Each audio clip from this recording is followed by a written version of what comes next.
you are the only person who can stop yourself, and the only person who can set yourself free. The biggest battle you face isn't out there. It's inside you, not out of malice, but out of fear. Fear that disguises itself as caution, fear that pretends to be logic, fear that whispers doubt so quietly no one else can hear them. People imagine self-sabotage as big, dramatic failures, but it almost never looks like that. It hides in the smallest decisions, the ones you barely notice. It shows up when you ignore the task you know matters. It shows up when you tell yourself, "I'll begin tomorrow." It shows up when you downplay your own abilities, or convince yourself you're not ready, or hold back when you should lean forward. Self-sabotage is quiet. That's what makes it dangerous. A person can lose years of their life not because something defeated them, but because their own thinking held them in place. Like a bird sitting in an open cage, too accustomed to staying still to realize it can fly. This internal resistance hides inside routines, inside hesitation, inside the excuses that sound perfectly reasonable at the time. It doesn't destroy your goals in a single moment. It erodes them grain by grain. You skip one step because today doesn't feel right. You lower your standards because you're tired. You play small because you don't want to draw attention. None of these choices seem harmful in the moment, but over weeks, over months, over years, they create a pattern that becomes a life. Self-sabotage usually comes dressed as protection. It tells you it's keeping you safe from embarrassment, safe from failure, safe from disappointment, but in reality, it keeps you safe from growth, which is the most dangerous safety of all. Because when you protect yourself from growth, you protect yourself from your future. If you were to examine your life honestly, you'd find that your greatest limitations didn't come from lack of opportunity, or lack of time, or lack of talent. They came from the quiet detours you took in your thinking, the small, repeated moments when you told yourself you couldn't, or shouldn't, or weren't ready, or didn't deserve more. Self-sabotage doesn't fight you directly. It simply guides you toward the familiar, toward comfort, toward the patterns you've lived with for years. And comfort, though warm, though familiar, is the slowest form of self-destruction. The real danger isn't failure. It's staying exactly the same. You will rise or fall in your life not based on your potential, but based on how often you allow your inner resistance to shrink that potential before you ever use it. Self-sabotage doesn't announce itself. It hides in the choices you justify. And if you want to change your life, you must first learn to recognize the quiet ways you work against yourself. Then replace those choices with something stronger, steadier, and worthy of the person you're trying to become. Why your comfort zone is the biggest threat to your future.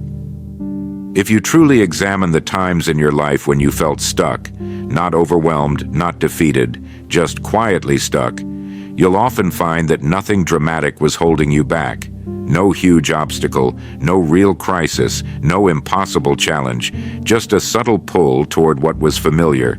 And that is the trap. The comfort zone rarely feels like an enemy. It feels warm, predictable, safe.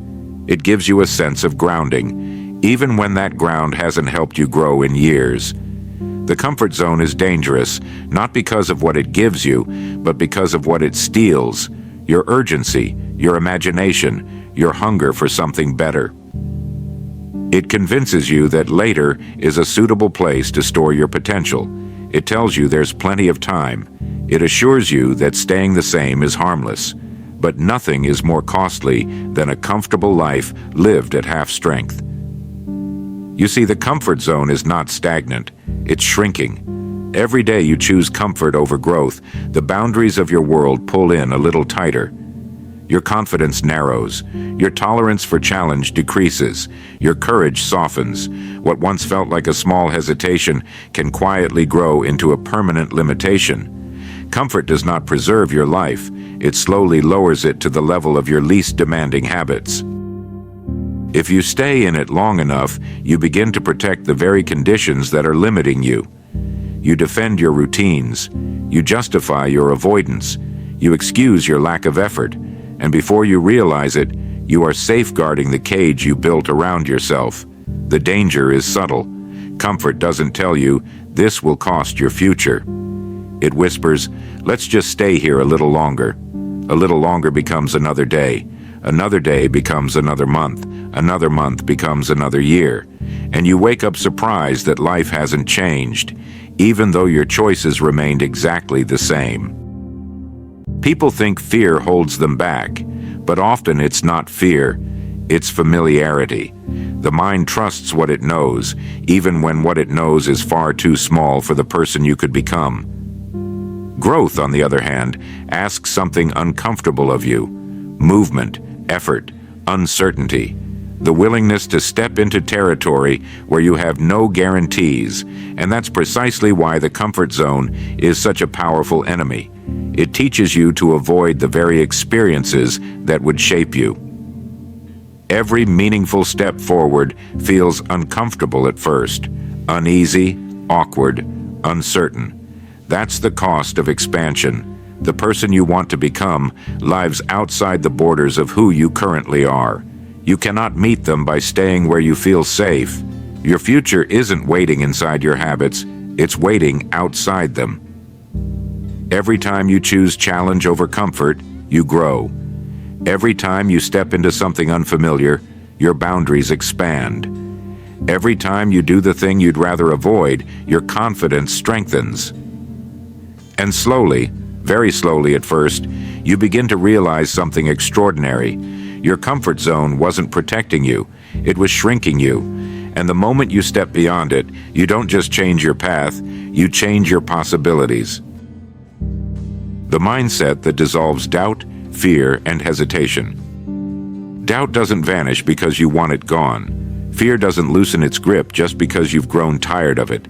Hesitation doesn't fade simply because you wish to move forward. These inner barriers don't respond to force, they respond to understanding. You see, fear and doubt aren't always signs of weakness. Often they're signs of confusion, signals that your mind is trying to protect you from something it doesn't yet understand. When your internal world is unclear, your instincts block the exit, holding you where you are until you give them direction. That's why the mindset that dissolves fear is not confidence and it's not bravery, it's clarity. Clarity doesn't shout, it doesn't pump you full of emotion. It simply reminds you of who you are, what you want, and why the next step matters. Once your mind understands those three things, fear loosens, doubt softens, and hesitation loses its authority. Think about it. Uncertainty creates paralysis. When you don't know what you're aiming for, every move feels risky. When you don't know what matters, everything feels overwhelming. When you don't know who you are becoming, even small decisions feel heavy. Clarity cuts through that fog like a lantern carried through a dark room. You still may not see the entire path, but you can see enough to take the next step. And the next step is all progress ever requires. Instead of asking yourself, "Can I do this?" begin asking, "Is this aligned with the person I'm building?" Those are two very different questions. The first invites doubt. The second invites direction. Clarity reshapes your relationship with fear. It allows you to feel fear without obeying it. It turns hesitation into a signal instead of a barrier. Once you're clear on why something matters, you no longer wait for courage. You simply move, not recklessly, not emotionally, but deliberately. Another piece of this mindset is acceptance, the understanding that progress and discomfort share the same doorway. Fear loses power when you stop resisting the uncomfortable. Doubt weakens when you stop demanding certainty.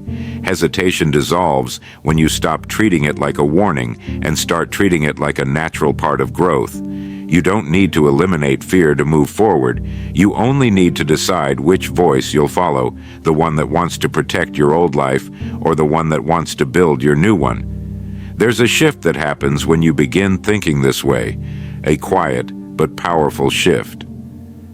You stop arguing with yourself. You stop negotiating with your excuses. You stop waiting for the perfect moment to act. Instead, you start acting because action is part of who you're becoming. Fear doesn't stand a chance against a mind that knows where it's going. Doubt doesn't linger in a mind that knows why it's moving. Hesitation can't hold a mind that has made a clear decision. The truth is, once you choose direction, your inner world reorganizes itself. Your thoughts align, your emotions steady. Your courage grows not as a feeling, but as a habit, a quiet certainty that says, I may be unsure, but I'm still going. And that's the mindset that dissolves fear, not loud confidence, but clear intention. A steady, grounded inner voice that says, this is the life I'm building, and this step belongs to that life. How to stop working against your own potential. There comes a point in every person's life when they realize something quietly unsettling. The greatest obstacles they've faced were not external, they were internal. Not because you lacked opportunity, not because you lacked ability, but because you developed habits of thinking and behaving that pulled you away from the very results you wanted. It's a strange thing. You can want something deeply, yet behave daily in a way that makes it harder to reach. That is the essence of self-sabotage. You plant seeds for one kind of future while watering habits that create another. How do you stop doing that? How do you stop working against yourself?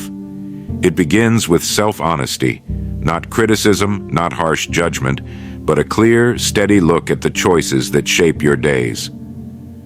Self-sabotage rarely looks dramatic. It looks like avoidance. It looks like distraction. It looks like lowering your standards just for today. It looks like letting emotions vote on decisions they were never meant to influence. To stop working against your potential, you must learn to see these patterns for what they are, protective instincts that have outlived their usefulness. Your mind builds habits to keep you safe, safe from embarrassment, safe from failure, safe from uncertainty. But safety isn't the same as progress. You stop sabotaging your potential the moment you stop mistaking comfort for protection. Your potential doesn't need comfort. It needs clarity, repetition, and structure. It needs you to do the thing you said matters, especially on the days when you don't feel like it. It needs you to make decisions based on your future, not your mood. It needs you to show up not as the person you've been, but as the person you're becoming. To stop working against yourself, begin with 3 shifts. Number 1, shift from emotion-led decisions to principle-led decisions. Every time you choose based on how you feel, you reinforce the version of yourself you're trying to outgrow. Every time you choose based on what you value, you strengthen the version you're trying to build. This is how internal alignment begins. Number 2, shift from avoidance to engagement. Avoidance drains more energy than the task itself. It keeps your potential locked behind hesitation. When you engage, even in small steps, you reclaim control. You break the cycle. You remind your mind that action is not dangerous. Growth begins the moment engagement replaces avoidance. Number 3, shift from perfection to progress. Self-sabotage loves perfection. It uses it as a weapon. If you can't do it perfectly, don't do it at all. Progress doesn't require perfection. It requires consistency. Each imperfect step you take builds a piece of the person you're trying to become. The moment you begin making these shifts, your entire inner world changes. You stop negotiating with your excuses. You stop waiting for confidence to show up. You stop dragging the past into your future. Instead, your mind begins to work with you instead of against you. You stop sabotaging not through willpower, but through understanding. Understanding that your potential isn't fragile. It's waiting. It's patient. It's still available. Even after years of false starts, your potential will meet you the moment you stop stepping on your own foot. You were never lacking potential. You were lacking alignment. Once your thoughts, choices, and actions begin moving in the same direction, you stop being your own obstacle and start becoming your own momentum. How to break internal patterns and build unstoppable momentum. Changing your life doesn't begin with changing your circumstances. It begins with breaking the patterns inside you, the ones you repeat so often they feel like personality, when in reality, they are simply habits of thought and behavior. Every person carries patterns that quietly sculpt their future. Some patterns strengthen you, others shrink you, and the dangerous ones are rarely dramatic. They're subtle, familiar, almost comforting.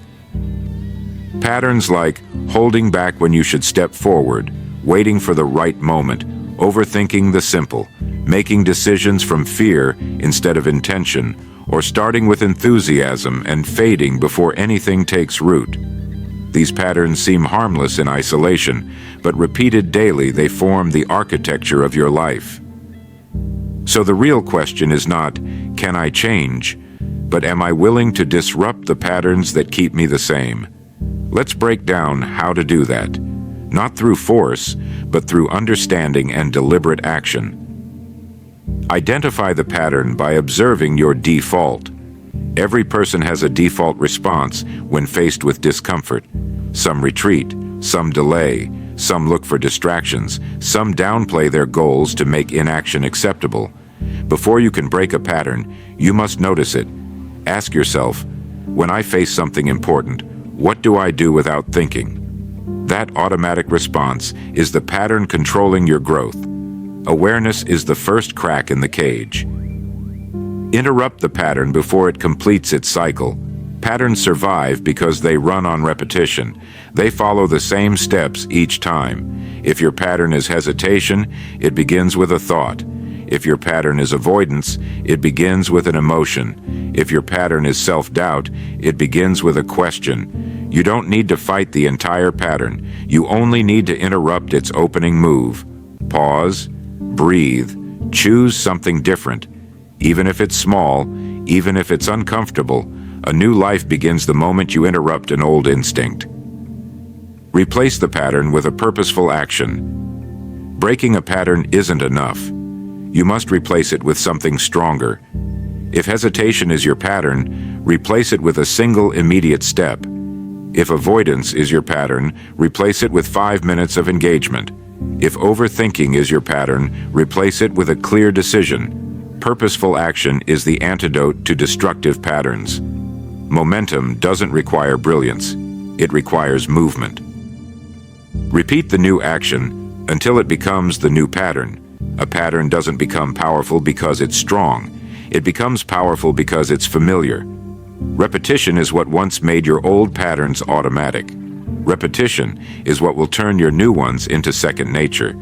Every day you choose differently, you carve a deeper groove in your mind. You strengthen the identity of someone who moves forward instead of circling the same ground. Momentum grows from small decisions repeated until they become who you are. Reinforce your progress with structure, not emotion. Emotion is unreliable. Structure is dependable. If you rely on feeling good to stay consistent, you'll return to old patterns the moment discomfort shows up. But if you rely on structure, clear routines, non-negotiables, promises you keep with yourself, your momentum becomes self-sustaining. Structure turns growth from a wish into a habit. Celebrate identity, not results. Old patterns collapse fastest when you acknowledge the new version of yourself that's emerging. Don't wait for the big achievement to validate you. Celebrate the moments you acted when you normally avoid, chose courage when you usually hesitate, finished something you once postponed. These small victories plant the roots of a stronger identity, and identity is what keeps momentum alive. Breaking internal patterns is not a single decision. It's a series of quiet choices that slowly turn into a new way of being. With each interruption, each replacement, each repetition, you reclaim a little more of your own potential, and day by day, step by step, you stop being a person who battles themselves and become someone who carries themselves forward. Momentum isn't magic, it's alignment. It's inner cooperation. It's the moment your thoughts, actions, and intentions begin moving in the same direction. And once that happens, once your inner world begins working with you instead of against you, your life gathers a force that's almost impossible to stop. The discipline needed to become the person your goals require. Every goal worth achieving comes with a price, not a financial price, a personal one. The price is the version of yourself you must become in order to hold, manage, and sustain the life you're asking for.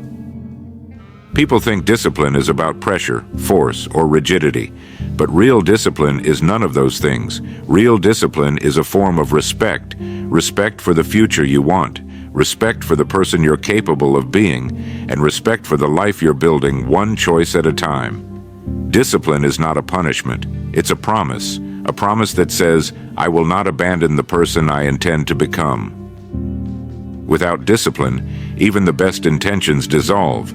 Not dramatically, quietly. They fade in the small decisions of ordinary days. That's why the discipline your goals require doesn't show up in grand gestures. It shows up in the quiet hours, the repeated efforts, the simple habits that don't attract attention, but build an extraordinary life inch by inch.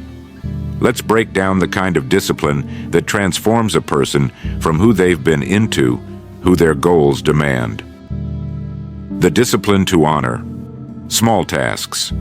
Big goals are built on small tasks, the ordinary, unglamorous duties that seem too minor to matter.